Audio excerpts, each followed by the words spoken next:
Вітаю, мене звати Любомир Ференц і ми розпочинаємо інформаційний вечір на телеканалі АТР. У нашій студії ми вітаємо Сергія Горбатюка, начальника департаменту спеціальних розслідувань Генеральної прокуратури України. Доброго вечора, пане Сергію. Доброго вечора.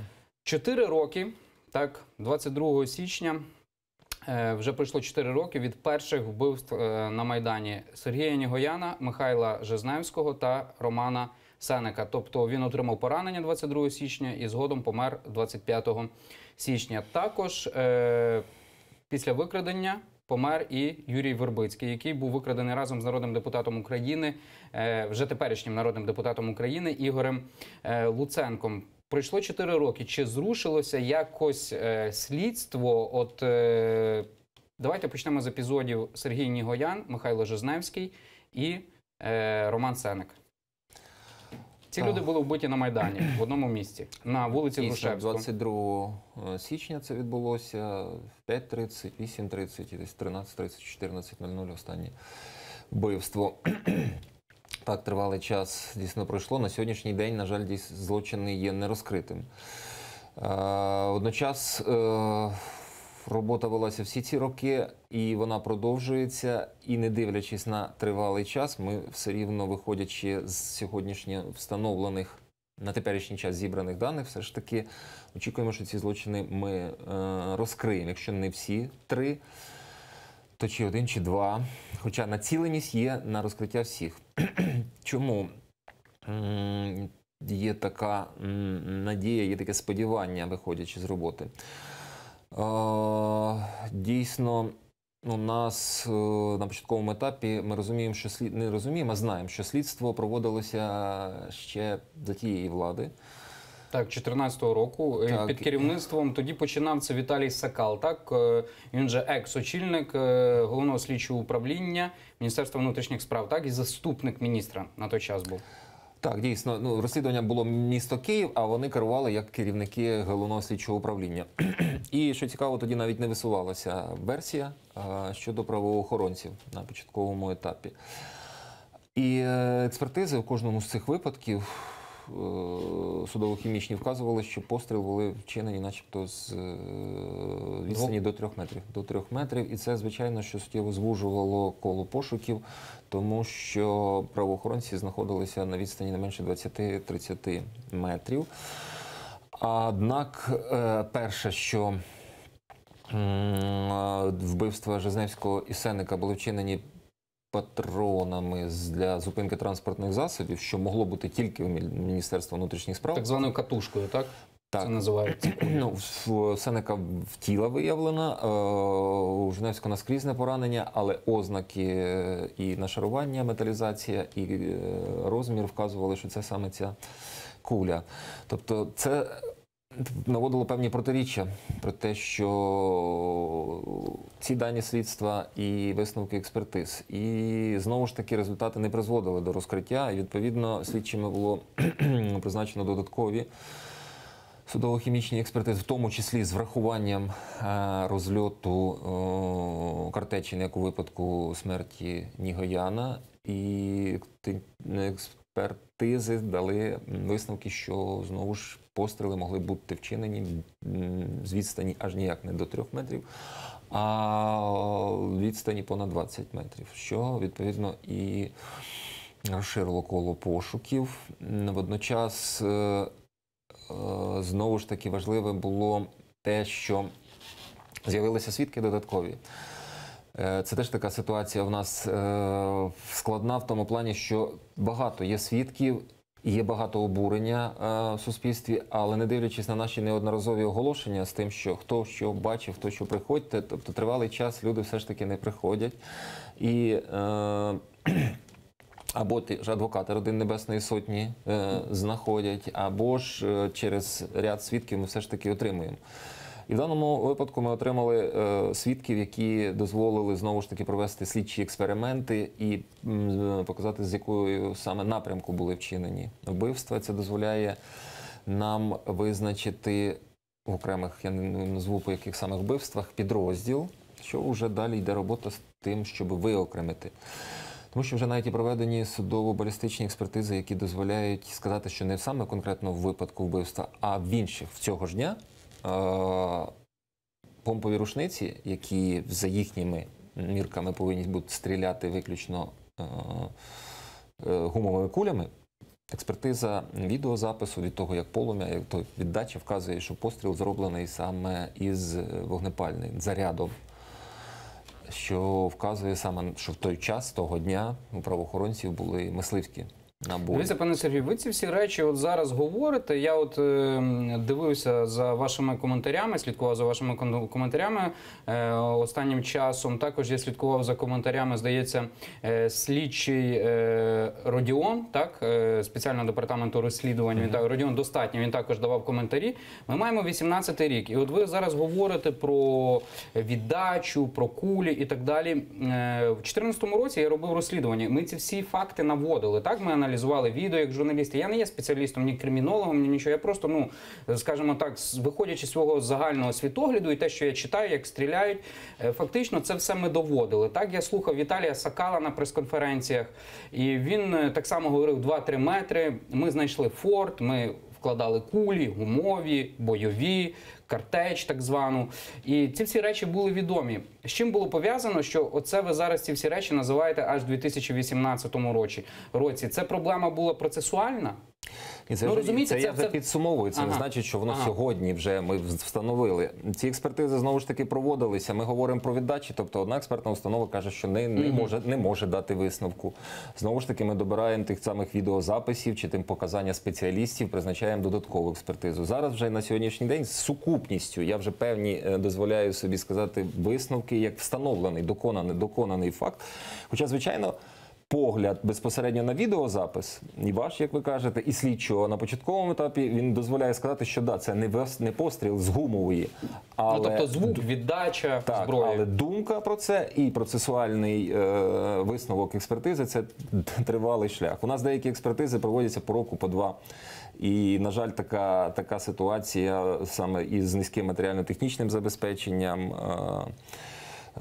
експертних установ. До прикладу, вже в судовому засіданні призначене по 20 лютого експертиза, повторна експертиза балістична, вона вже проводиться, призначена більше як рік, але фактично, і якщо можна сказати, ще і не приступали в тому плані, що з об'єму опрацьованих, тому що стара техніка, а в нас не можуть закупити вже більше 9 місяців новий мікроскоп для Харківського інституту. Так званий оптичний профілометр, так? Так. І мало це бути в кінці року через тендерні процедури, через скарги учасників. Знову ж це питання закрите, і на сьогоднішній день не зрозуміло, коли це відбудеться.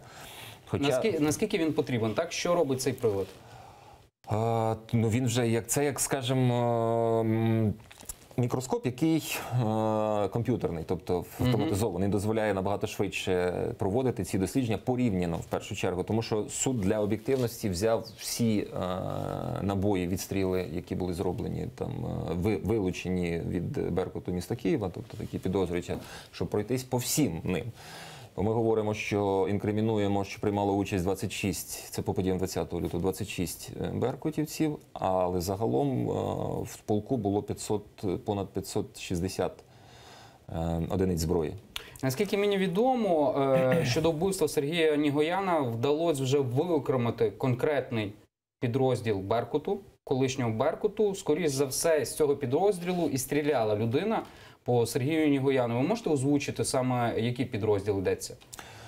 Не озвучу підрозділ і навіть не підтверджу вам, що саме по цьому вбивству, з тим, щоб нам, в інтересах розслідування, тобто, щоб ми могли далі розраховувати на певну, скажімо, несподіваність, якщо вона ще залишилась.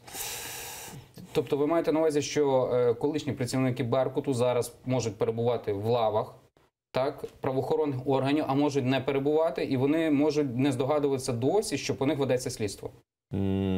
Звичайно, я думаю, той, хто причетний до вбивства, він, напевно, все-таки не відкидає цю думку до кінця. Хоча, можливо, дійсно, з певним часом вже є якась заспокоєння.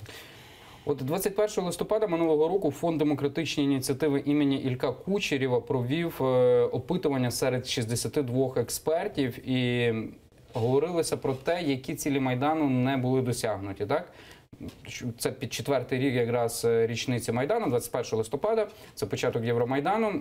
34 з них сказали, тобто 34 згадки – це боротьба з корупцією, судова реформа – 22 згадки, перезавантаження влади – 18 і розслідування злочинів Майдану – 15 згадок. Так ми говоримо про експертів. Чи не вважаєте ви, як очільник департаменту спеціальних розслідувань, що це до певної міри також ваша особиста поразка, що досі все не розслідувано? Чи можливо, справді проблема є настільки комплексною, що, можливо, навіть за час очільництва Сергія Горбатюка справи не будуть розкриті? Спеціально департаменту розслідувань, так? Якщо по часу однозначно не вважаю поразкою, тобто величезна робота зроблена, хоча знову ж з висоти сьогоднішнього, тобто наш підрозділ 3 роки існує, в грудні місяці був створений.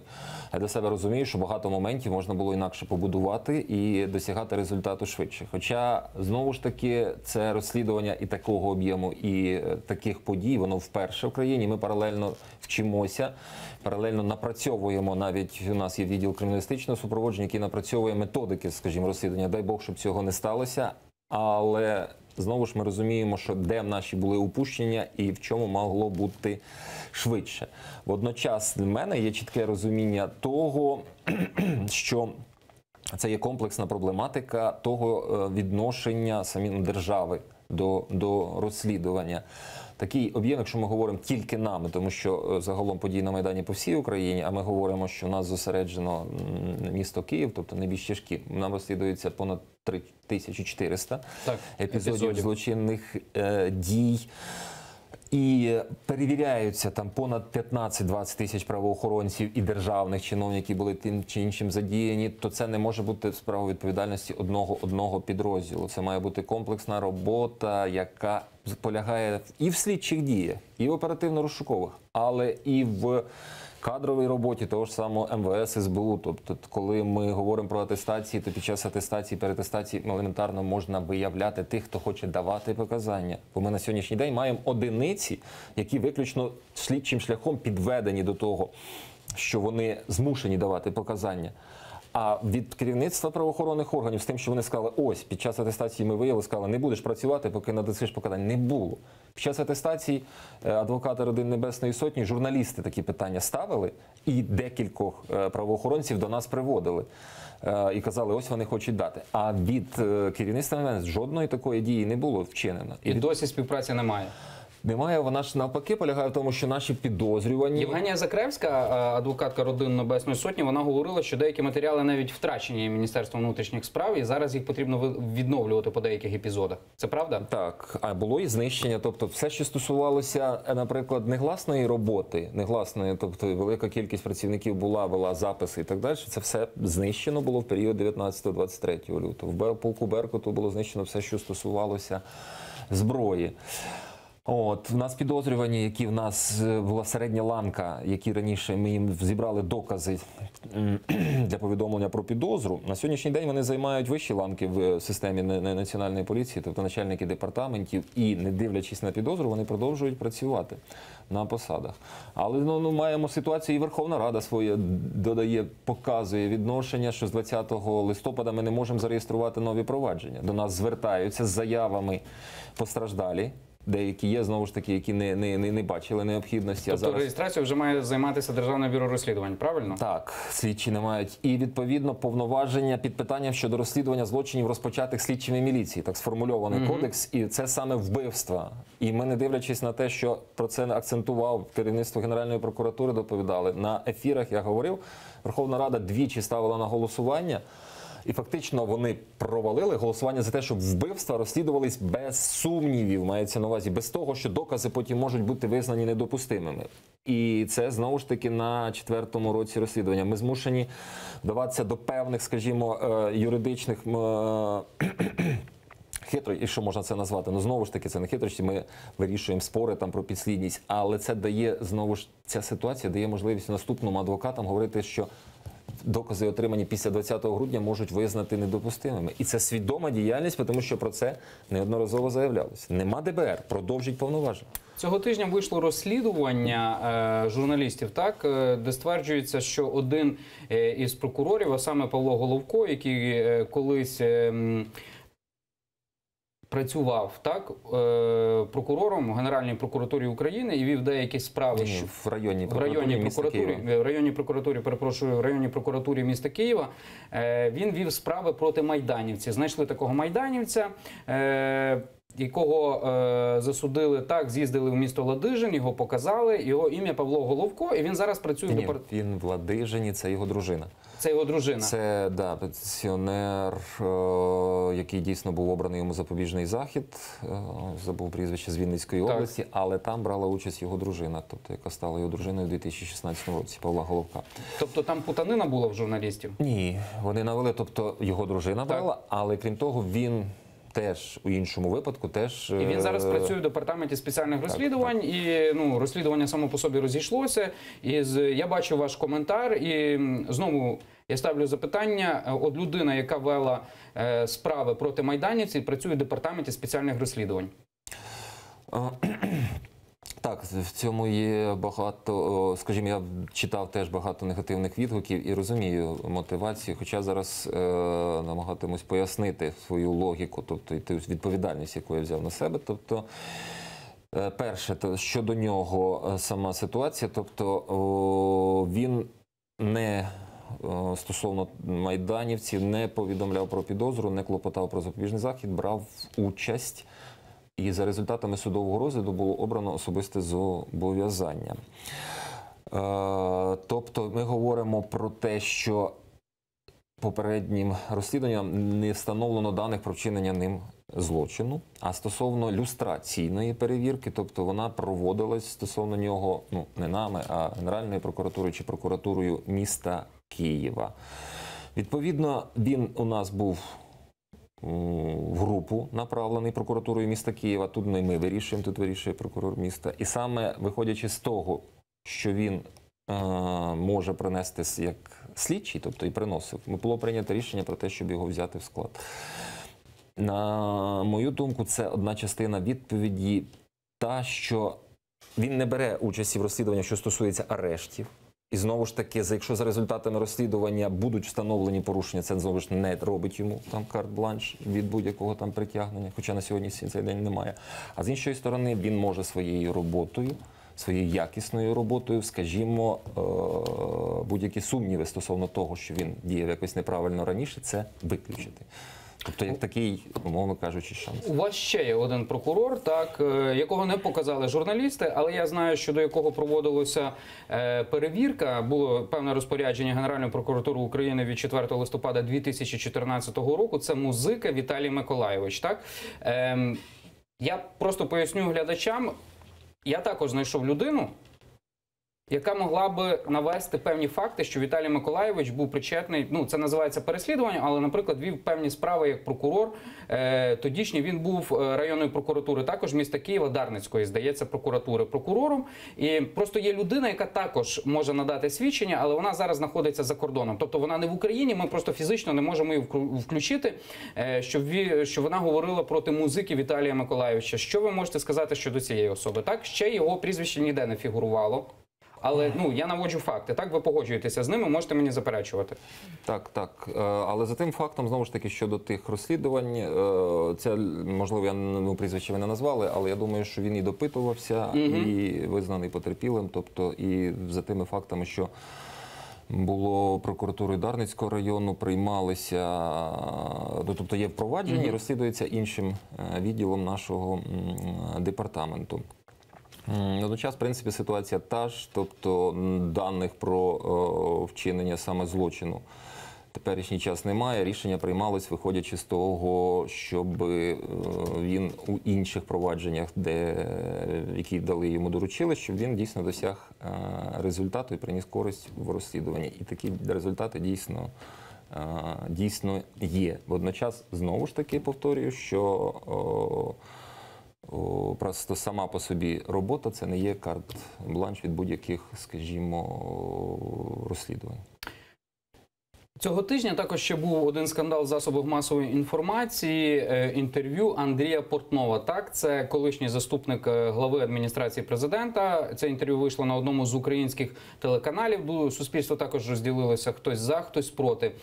Запитання, от Європейський Союз, суд Європейського Союзу в 2015 році ухвалив рішення Портнов проти Ради ЄС і зняв усі санкції з нього. Так, він виграв суд.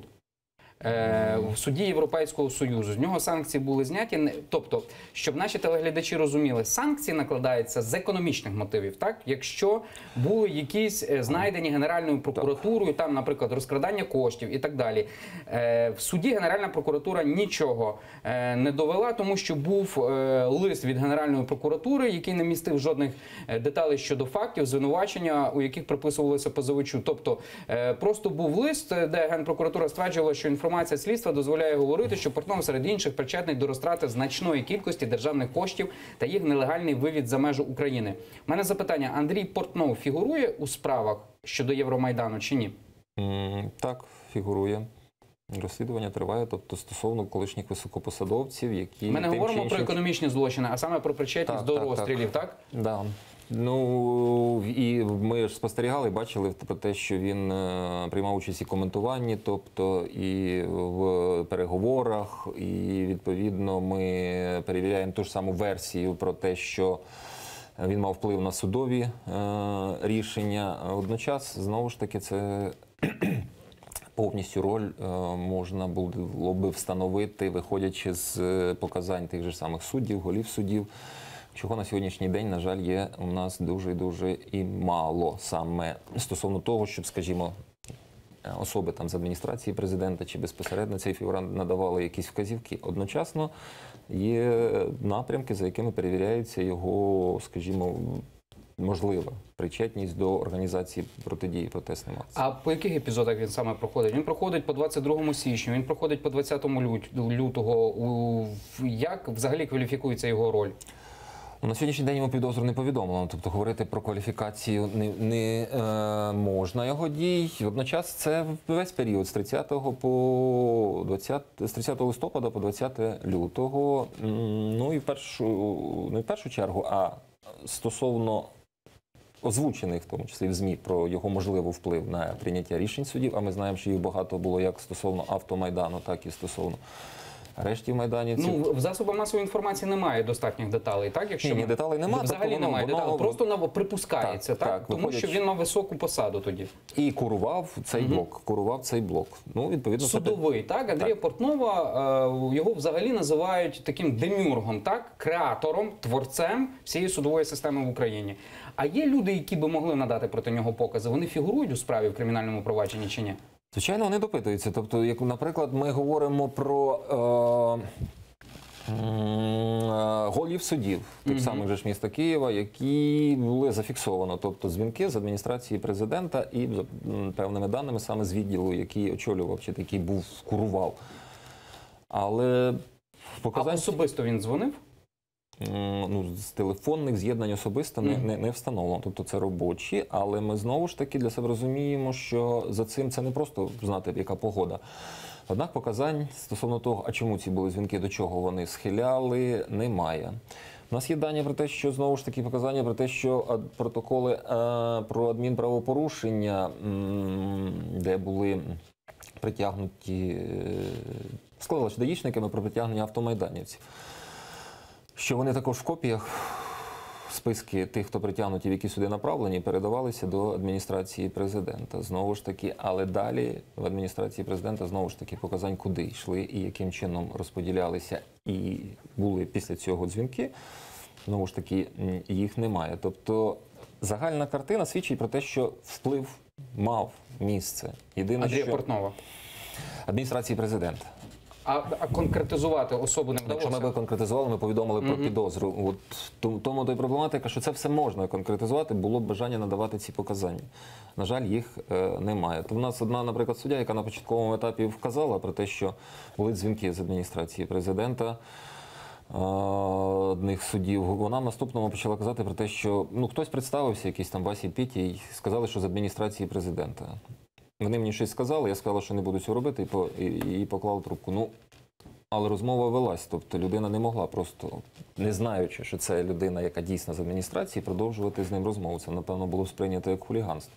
Тому тут, на мою думку, вбачається певна нещирість. І через такі нещирості, тобто у нас саме і складнощі саме в дотриманні достатніх доказів для повідомлення про підозру. Тому що те і ж зняття тих же санкцій, воно стало можливим через формулювання в листі, які, скажімо, звинувачення підозри, які ще не були підкріплені доказами. Відповідно, Європейський суд сприйняв це як підставу для скасування. Тому що на той час справ не було підозри. Наступному було повідомлено про підозру про отримання коштів від вузів, але знову ж таки це не є викраденням з бюджету в особливо великих розмірах. Європейський суд каже, що той лист не відповідав обставинам, тому скасували дійсно застосування санкцій.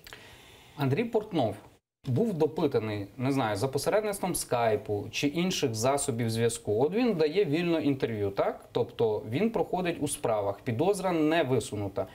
Він був допитаний, чи так само він включався в Генеральній прокуратурі за 4 роки? І якщо включався, то скільки разів? Ні, він допитаний не був, тому що просто скайп, знову ж таки, це є розмова, яка не має жодного процесуального значення. Для того, щоб проводити якусь слідчу дію, яку можна використовувати як доказ, необхідно, щоб особа його була підтверджена відповідною посадовою Добре, я особою. по-іншому поставлю запитання. Департамент спеціальних розслідувань старався допитати Андрія Портнова, сконтактувавши з ним і сказавши, давайте проведемо бесіду, розмову, допит на території певної країни Євросоюзу. Це ж допускається процесуально? Ні, таких не було контактів, тому що невідомо його місце знаходження було до останнього часу. Зараз він каже, що він австрійський підданий, і відповідно такі спроби дійсно будуть зроблені. Тобто Департамент спеціальних розслідувань Генеральної прокуратури України буде пробувати допитати. Я спеціально вживаю це слово. Він буде допитувати Андрія Портнова, так? Якщо він піде на контакт, так? Так, це його дійсно буде право, в залежності від того, як там правоохоронні органи Австрії будуть його виконувати. Але спроба, звичайно, буде. Пане Сергію, я розпочав мову про зняття санкцій. Так, фактично, щодо санкцій в санкційному списку залишилася третина осіб, так? З довгого списку, так? З багатьох з них вже знято.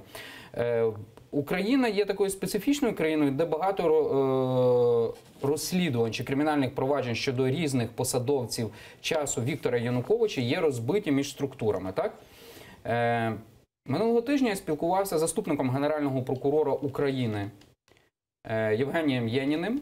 Ми проговорювали деякі прізвища, і він сказав щодо деяких, запитайте Сергія Горбатюка. Чому так?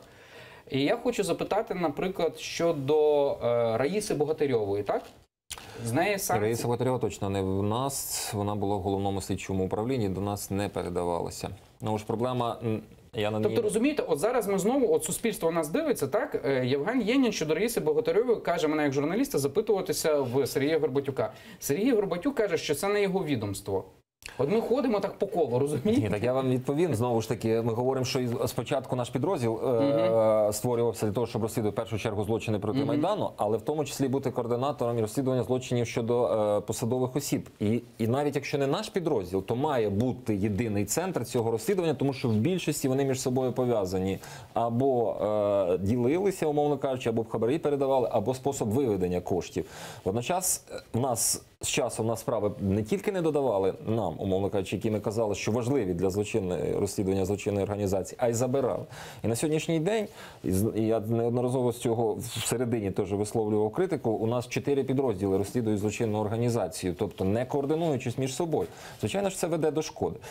Але питання в тому, що я готовий відповідати... А чому так справи розбиті, так? От 4 підрозділи. Так, наприклад, я питався з Юрія Іванющенка Янаківського, тобто на прізвисько Янаківський, Євгеній Єнін, заступник Генерального прокурора України, він мені сказав: добре, я буду говорити там зі слідчим. Запитаюся, чому така справа, і з нього зняті санкції. Здається, в листопаді були з нього зняті санкції, так, і він вільно зараз пересувається Європою. Коли я запитався про Раїсу Богатирьову, сказали... Санкції і вільне пересування – це різні речі. Санкції – це зняття з арештів з коштів. Арештів з коштів, так, перепрошую. Наприклад, ще по одній особі Олена Лукаш. Я готовий відповісти. Це наше кримінальне провадження. Це ваше кримінальне провадження. Він також мені сказав: по Олені Лукаш запитайте Сергія Горбатюка. Тобто, щоб розуміли, це колишній міністр юстиції часів Віктора Януковича. Вона не ховається за кордоном, так? Її не треба шукати. За 4 роки розслідувань справа не передана до суду. Так? І це може стати підставою відміни санкцій по ній. І з цього приводу, знову ж таки, ситуація наступна.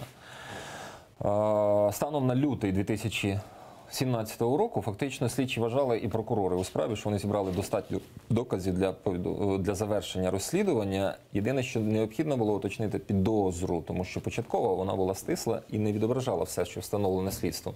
І от з лютого місяця по теперішній час керівництво Генеральної... А вона є адвокатом і підписувати може не нижче заступника Генерального прокурора. Керівництво Генеральної прокуратури, заступники Генерального прокурора... Конкретно хто? Спочатку Столярчук до вересня місяця, після того заступник Генерального Стрижевська, бо нам в департамент передали під її відання, не підписували підозру і не надавали жодних, мається на увазі, заперечень стосовно, чому це не робиться. Хоча це прямий обов'язок. Або ти повідомляєш про підозру, або ти пишеш, чого тобі ще не вистачає. А після того, 20 листопада, враховуючи, що повноваження слідчих прокуратури, що були щодо розслідування злочинів НАБУ, закінчилися, хоч стало відомо, що 15 грудня вони відновлюються. І ми написали, я написав Генеральному прокурору лист, що не забирайте ці проваджень, бо така ідея носилася, не передавайте до НАБУ, тому що ви шкодите для розслідування. Це не тільки ця. Таких 33 провадження було без нашої волі забрано, тільки тому, що формально треба до НАБУ передати ці провадження. Не дивлячись на попередження, що це шкода для розслідування, це було здійснено. І тобто вже фактично скоро буде рік штучно. Тобто слідчий і прокурор, які розслідували цю справу, бачать достатність доказів, готові йти до суду. Це підозра. І там не тільки вона, там ще повідомили про підозру ще 14 особам. Тобто лінійка в міністерстві... Тобто ви маєте достатньо деталі для підозри, так? Все сформоване, просто потрібен підпис. Так, який закон КПК передбачає, що це має бути саме підпис заступника Генерального прокурора. Ну, треба в даному випадку, там, де є в нас, скажімо, живі підозрювані, треба чітке формулювання. Слідчий і прокурор бачать. В першу чергу прокурор і готовий доводити в суді. Але немає жодного законного дій зі сторони керівництва, тому що, знову ж повторюсь, навіть якщо у вас є незгода, вона повинна бути не на словах, не в втечі просто від підписання, а має бути чіткий процесуальний документ, що мені не вистачає перше, друге, третє. Зробіть. Або закрийте справу. Якщо ви бачите, що ви дійсно...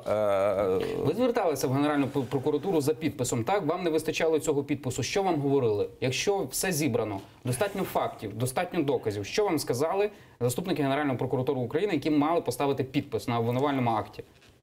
Це затягування. Тобто я скарги Генеральному прокурору писав. Тобто йде просто процес затягування, йдуть відписки і так далі. Тобто, але немає процесуального документа. Або підозра, або постанова, чому я це не роблю. Цього немає.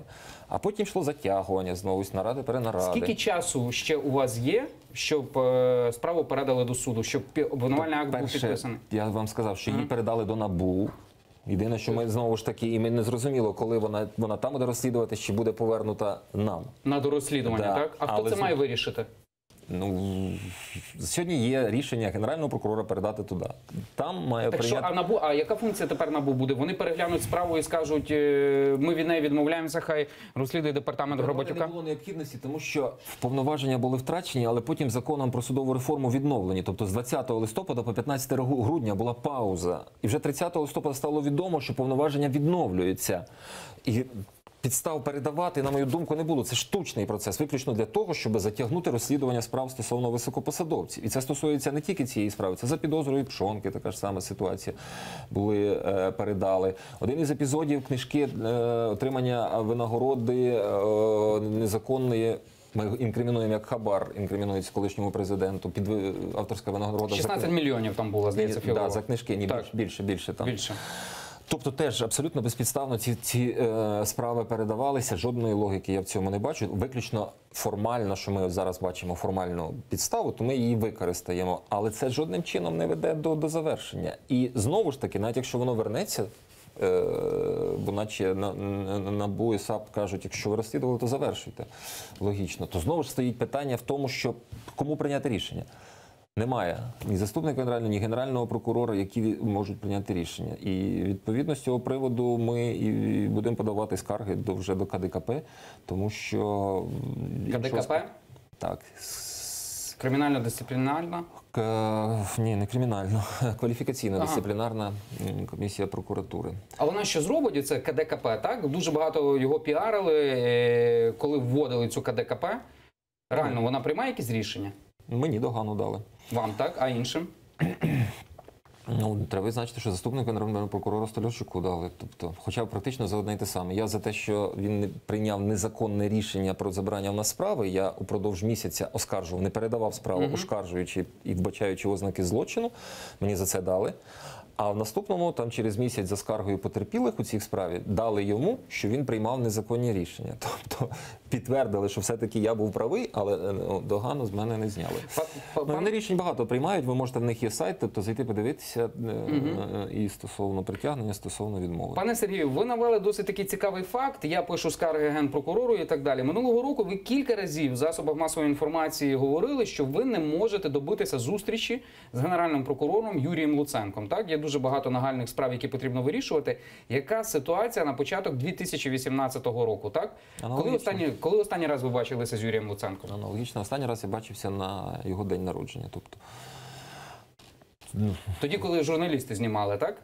Ні, це одруження сина. А день народження коли? Просто там, як з нашим заступником, який курує наш підрозділ, і інші підрозділи, просто зайти і формально привітати, сказати, що вітаємо, і після того вийти. А коли останній раз ви по ділу говорили? Не привітати з днем народження, а по ділу лице в лице з Юрієм Віталійовичем Луценком? Лице по ділу, короткий час. Це було, коли ми їздили в Гаагу.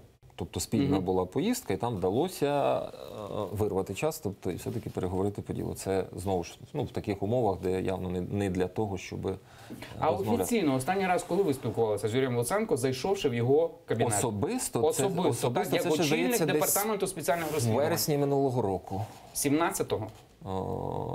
16-го. 16-го, так? Так. В вересні 16-го року. Тобто, як очільник офіційно з глазу на глаз, з ока на око.